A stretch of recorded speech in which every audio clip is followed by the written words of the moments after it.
Assalamualaikum warahmatullahi wabarakatuh. Perkenalkan, nama saya Tasya Zara dari kelas 91. Pada hari ini saya akan menjelaskan dua penyakit sistem reproduksi. Apa saja dua penyakit itu? Ini dia. Penyakit yang pertama adalah penyakit AIDS. Apa sih itu AIDS? AIDS adalah Acquired Immunodeficiency Syndrome. Acquired yang artinya didapat, imun yang berkaitan dengan sistem kekebalan tubuh, deficiency yang artinya kekurangan, dan sindrom yang artinya penyakit dengan kumpulan gejala. Jadi, AIDS adalah kumpulan gejala penyakit yang muncul akibat melemahnya sistem kekebalan tubuh yang didapat karena kekurangan kemampuan imun untuk melawan infeksi. AIDS juga merupakan tahap terakhir dari infeksi HIV. Apa sih itu infeksi HIV? Infeksi HIV adalah penyebab dari penyakit AIDS. HIV, yaitu Human Immunodeficiency Virus, adalah virus yang menyerang sel-sel sistem kekebalan tubuh, khususnya pada sel CD4, yang berguna untuk menjaga tubuh agar tidak terserang oleh penyakit. Virus ini sangatlah pintar, bagaikan seseorang yang berada di dalam kerajaan, kemudian terdapat tentara-tentara yang menjaga kerajaan tersebut. Maka virus ini akan menyerang terlebih dahulu tentara-tentara tersebut atau sel darah putih kita. Nah, ketika sistem kekebalan tubuh kita ini sudah melemah akibat virus itu, maka dengan mudah penyakit-penyakit itu masuk ke dalam tubuh kita. Masuknya HIV ke dalam tubuh kita, ia akan masuk ke dalam DNA atau sel darah, sehingga HIV ini akan menetap seumur hidup di tubuh penderita. Lalu, apa sih gejala-gejala pada penyakit AIDS ini? Nah, gejala-gejala penyakit AIDS ini terdapat dalam tahap-tahapan perkembangan HIV. Lalu, apa saja tahap-tahapan perkembangan HIV ini? Ini dia. Tahap yang pertama adalah inkubasi HIV. Pada masa ini berlangsung sekitar 2-4 minggu infeksi awal. Nah, pada masa ini sistem kekebalan tubuh belum membentuk antibodi. Sehingga ketika seseorang ingin tes HIV, maka hasilnya akan non-reaktif atau negatif HIV. Karena sistem kekebalan tubuh kita belum membentuk antibodi. Nah, biasanya kondisi ini disebut dengan window period atau periode jendela yang berlangsung selama 6 bulan atau lebih. Tahap yang kedua adalah HIV akut. Setelah melalui masa inkubasi, nah pada fase ini sistem kekebalan tubuh sudah membentuk antibodi, sehingga ketika seseorang ingin tes kembali HIV, maka hasilnya adalah positif. Nah, di fase ini pula, seseorang penderita HIV itu belum merasakan gejala-gejala yang serius. Nah, seperti baru flu ringan aja, sehingga mereka itu tidak sadar bahwa dirinya telah terinfeksi HIV. Nah, gejala-gejala ini meliputi seperti yang pertama, demam atau menggigil. Yang kedua, ruam pada kulit. Yang ketiga, nyeri otot dan persendian. Yang keempat, mulai nih berkembang kelenjar getah bening di bagian leher. Yang kelima, seperti rasa sakit tenggorokan, sakit perut, dan lainnya. Lalu kita masuk pada tahap ketiga, yaitu tahap masa laten. Nah, pada masa laten ini, virus itu masih terus berkembang bahkan aktif selama bertahun-tahun, walaupun perkembangannya itu mulai melambat. Nah, pada masa ini, seseorang yang terkena HIV itu bahkan tidak mengalami gejala apapun atau tidak merasakan gejala apapun. Namun sebagian orang itu mengalami gejala-gejala seperti penurunan berat badan, diare, batuk yang terus-menerus, berkeringat di malam hari, demam atau menggigil, terdapat kelenjar getah bening, lalu juga rasa sakit tenggorokan, dan masih banyak lainnya. Lalu kita masuk pada tahap yang keempat, yaitu tahap AIDS. Nah, tahap AIDS ini adalah tahap akhir dari perkembangan infeksi HIV. Di mana jika HIV dalam penderita itu tidak diobati, maka penderita tersebut akan mengalami perkembangan tahap terakhir, yaitu AIDS, yaitu berlangsung sekitar 8 sampai 10 tahun kemudian. Nah, pada tahap ini sistem kekebalan tubuh seseorang itu akan merasakan akan semakin lemah sehingga tidak kuat lagi untuk melawan virus atau kuman yang masuk. Gejala-gejalanya sama seperti masa laten, namun dalam penurunan berat badan itu semakin drastis. Diarenya semakin kronis, lalu demamnya semakin berpanjangan atau semakin lama. Lalu juga ada munculnya infeksi jamur pada mulut, munculnya bercak putih pada mulut dan alat kelamin. Lalu juga terdapat bintik-bintik keunguan pada kulit yang tidak bisa hilang, rasa sesak nafas, dan ruam pada kulit, dan masih banyak lainnya. Setelah kita mengenali gejala-gejala penyakit AIDS, adapun pemicu-pemicu dari penyakit AIDS. Nah, pemicu ini itu melalui penularan, sedangkan penularan AIDS itu melalui cairan-cairan tubuh, seperti darah, sperma, cairan vagina, air mani, dan air susu ibu. Nah, pemicunya yang pertama adalah hubungan seks atau hubungan seks bebas. Nah, ini pastinya sangat mudah sekali seseorang terinfeksi HIV, yaitu menggunakan atau dengan cara hubungan seks bebas. Apalagi setelah hubungan seks bebas, itu berganti-ganti pasangan. Wah, itu sangat mudah sekali terinfeksi melalui cairan vagina dan cairan sperma. Yang kedua, itu adalah melalui jarum suntik. Nah, jarum suntik ini biasanya dipakai pada jarum suntik narkoba. Apalagi jarum suntik itu melalui darah otomatis sangat mudah untuk menginfeksikan virus HIV itu kepada orang lain. Lalu melalui transfusi darah dari orang yang menderita HIV. Dan selanjutnya dari ibu hamil atau ibu yang terinfeksi HIV, kemudian dia sedang hamil, maka bisa menginfeksikan HIV tersebut kepada bayi melalui air ketuban, dan juga bisa menginfeksikan melalui air susu ibu.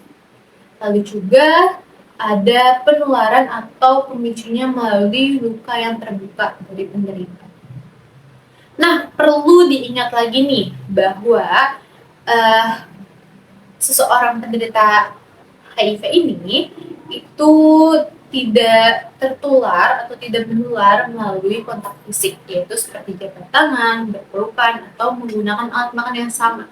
Kecuali apabila penderita itu terdapat sariawan, gusi berdarah, atau luka yang ada di dalam mulut. Nah, itu kemungkinan besar bisa terinfeksi oleh HIV. Lalu, apakah penyakit AIDS ini memiliki pengobatannya? Penyakit AIDS itu terdapat pengobatannya, yaitu melalui terapi antiretroviral atau ARV, yang bertujuan untuk mengurangi virus atau mengurangi jumlah virus yang ada dalam darah, mengurangi penularan HIV, lalu mengurangi infeksi bakteri, jamur, atau virus yang mengakibatkan membuat sistem kekebalan tubuh itu menjadi lemah. Lalu juga membuat kepanjangan hidup atau kesempatan untuk hidup lebih panjang lagi. Adapun efek samping dari terapi ARV ini, yaitu seperti rasa mual, muntah, lalu terdapat ruam, dan efek samping lainnya.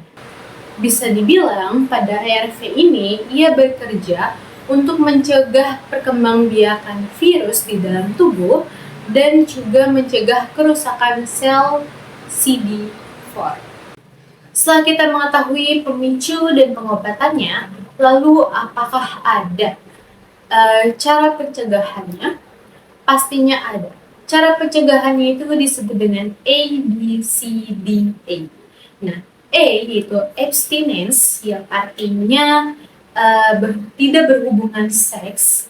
atau tidak berhubungan seks bebas sebelum menikah. Yang kedua ada be, yaitu be faithful, yang artinya setia pada satu pasangan. Yang ketiga ada C, yaitu kondom. Penggunaan kondom setelah mengganti kondom setelah berhubungan seks. Namun, penggunaan kondom ini juga bisa terjadinya virus tetap masuk. Lalu yang keempat atau D, yaitu drug no, yaitu tidak menggunakan narkoba, khususnya narkoba suntik. Nah, yang terakhir yaitu E, yaitu education. Seperti saya yang memberikan edukasi nih kepada teman-teman semua mengenai penyakit AIDS ini. Selesai sudah penyakit tentang AIDS ini, kita lanjut ke penyakit kedua, yaitu penyakit sifilis. Penyakit yang kedua adalah penyakit sifilis. Apa sih penyakit sifilis itu? Penyakit sifilis atau rajasnya adalah penyakit menular seksual yang disebabkan oleh bakteri. Nah, penyakit ini biasa dikenal dengan the greatest imitator, yang artinya peniru yang hebat. Karena penyakit ini itu memiliki gejala-gejala yang bervariasi dan dapat meniru penyakit-penyakit lain. Penyebab dari penyakit sifilis ini adalah adanya infeksi bakteri Treponema pallidum. Bakteri ini bersifat tidak kuat terhadap atau tidak kuat di luar tubuh. Lalu juga bakteri ini tidak kuat dengan suhu di luar 30 hingga 30 derajat Celcius. Ketika bakteri ini masuk ke dalam tubuh, dalam 30 menit bakteri ini sudah masuk ke dalam pembuluh darah. Bahkan sudah mencapai otak, sehingga kurang dari 10 bakteri sudah dapat membuat penyakit sifilis. Sifilis juga memiliki gejala, dan setiap gejalanya ini terdapat pada tahapan-tahapan. Nah, apa saja tahapan-tahapan sifilis? Ini dia. Tahapan yang pertama adalah sifilis primer. Pada tahapan ini, muncul nih luka kecil yang tidak terasa sakit namun sangat menular, yang biasa disebut dengan chancre. Nah, luka kecil ini itu berlangsung 10 hingga 90 hari setelah infeksi bakteri. Nah, luka kecil ini pula juga dapat sembuh sekitar dalam waktu 3-6 minggu tanpa bekas luka. Nah, kita masuk ke tahapan kedua, yaitu sifilis sekunder. Setelah luka kecil itu sembuh, nah pada tahapan ini mengalami ruam pada kulit. Nah, ruam pada kulit ini tidak disertai gatal, melainkan diikuti adanya luka, yaitu luka kutil pada mulut. Selain itu, pada tahap ini juga terdapat gejala-gejala, yaitu seperti demam, sakit tenggorokan, penurunan berat badan, lalu pembekakan kelenjar getah gening, lalu juga ada sakit kepala, dan lainnya. Lalu, kita masuk ke tahapan, yaitu sifilis laten. Nah, pada sifilis laten ini, penderita itu tidak mengalami gejala apapun. Namun, bakteri sifilis itu masih tetap ada di dalam tubuh selama bertahun-tahun. Selanjutnya, tahap yang ketiga adalah sifilis tersier. Nah, sama nih seperti AIDS, sifilis juga memiliki tahapan akhirnya, yaitu tahapan tersier, di mana bila tidak ada pengobatan, maka penderita akan memasuki tahap ini. Nah, di tahap ini, penderita akan berlangsung selama 10-30 tahun lamanya. Gejala-gejala atau gejala-gejala yang dialami oleh penderita, salah satunya adalah gangguan saraf. Nah, pada gangguan saraf ini, penderita akan mengalami gangguan pendengaran, gangguan penglihatan, gangguan keseimbangan, kesemutan, mengompol, dan lainnya. Lalu terdapat juga gangguan pada jantung dan peredaran darah, yaitu seperti rasa sesak, nyeri di dada, lalu nyeri di punggung, dan serak suara.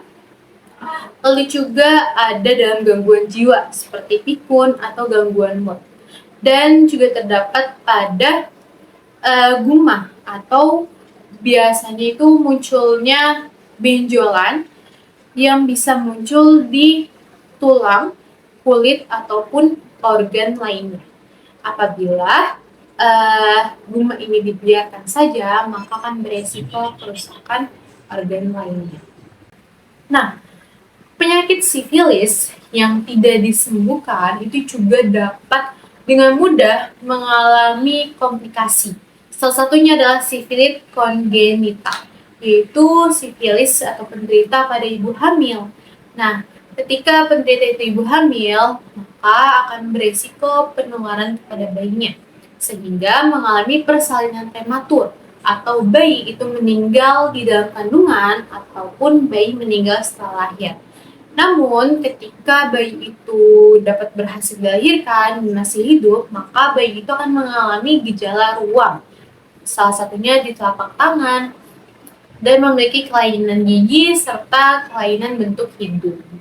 Lalu ada juga beresikonya terinfeksi HIV, yaitu melalui luka dari sifilis. Lalu, apa sih pemicu dari penyakit sifilis ini? Pemicu ini menularkan melalui atau bakteri sifilis itu menularkan melalui luka kecil, luka lecet, ruam ataupun selaput lendir pada mulut atau alat kelamin. Nah, salah satunya dari pemicu adanya penyakit sifilis yaitu berhubungan seks, yaitu dengan berganti-ganti pasangan, baik dengan lawan jenis maupun sesama jenis. Nah, selanjutnya adalah pemicunya yaitu berinteraksi langsung nih dengan penderita sifilis, terlebih lagi menyentuh luka pada penderita sifilis. Yaitu yang selanjutnya adalah menggunakan jarum. Ya, penggunaan jarum suntik itu juga dapat menyebabkan penularan sifilis. Nah, lalu juga pada ibu hamil nih, seperti sifilis kongental tadi. Dan selanjutnya adalah melalui infeksi HIV, di mana seperti tadi ya, ketika penderita memiliki HIV, maka dengan mudah penyakit lain masuk ke tubuhnya, termasuk adalah sifilis, bahkan lebih beresiko. Setelah kita mengetahui pemicu-pemicu dari sifilis, ada nggak sih pengobatan bagi sifilis? Jawabannya ada, yaitu dengan suntik antibiotik pensilin yang sudah diatur oleh dokter dosisnya dan sesuai dengan penderita yang dialaminya. Nah, sebenarnya sifilis itu mudah disembuhkan apabila langsung ditindaklanjutkan. Namun, ketika penderita itu sudah kerusakan organnya, maka obat ini tidak bisa memperbaiki organnya, melainkan bisa menghentikan kerusakan organnya lebih lanjut. Setelah kita mengetahui pemicu dan pengobatannya, apakah ada pencegahannya? Pastinya ada. Pencegahannya yang pertama adalah tidak berhubungan seks secara langsung dengan maupun secara langsung ataupun tidak secara langsung dengan penderita sifilis. Lalu tidak berganti-ganti pasangan, dan yang ketiga yaitu tidak menggunakan obat-obatan atau narkoba khususnya pada jarum suntik. Lalu selalu melakukan screening atau mengecek IMS kita, terutama pada ibu hamil. Itu selalu mengecek IMS-nya, tes sifilisnya, apakah ada atau tidak untuk melindungi bayi dan diri ibu hamil. Dan yang terakhir adalah edukasi, yaitu mengenai tentang penyakit sifilis ini. Demikianlah dua sistem penyakit yang dapat saya sampaikan. Kurang lebihnya mohon maaf. Wassalamualaikum warahmatullahi wabarakatuh.